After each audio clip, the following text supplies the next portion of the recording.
அம்மாலாம் சின்ன வயசுல இந்த பச்சை பயிறு குடுக்குறப்போ வந்து பார்த்தீங்கன்னா, "ஐயய்யோ! இதெல்லாம் வேணாம்" அப்படின்னு தான் நான் சொல்லுவேன். ஆனா பச்சை பயிறு சாப்பிடுறதன் மூலம் அவ்ளோ நன்மைகள் வருது மக்களே.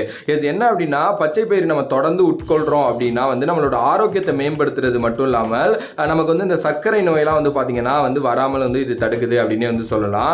அதே நேரத்தில உடல்ல உள்ள திசுக்கள் இருக்குல்ல, அத வந்து பார்த்தீங்கன்னா நல்ல முறையில வச்சுக்கிறதுக்கு வந்து இந்த பச்சை பயிறு ரொம்ப உதவியா இருக்கு.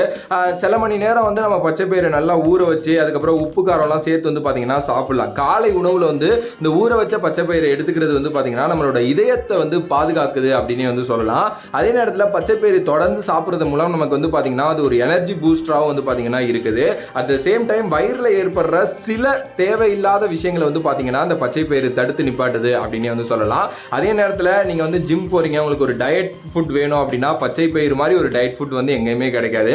கலோரிஸ்லாம் அதில் பெருசா இல்லை. நீங்க வந்து பாத்தீங்கன்னா ஸ்நாக்ஸாகவும் எடுத்துக்கலாம், ஃபுட்டாகவும் வந்து பாத்தீங்கன்னா எடுத்துக்கலாம். அவ்வளோ நல்ல விஷயங்கள் இருக்கு.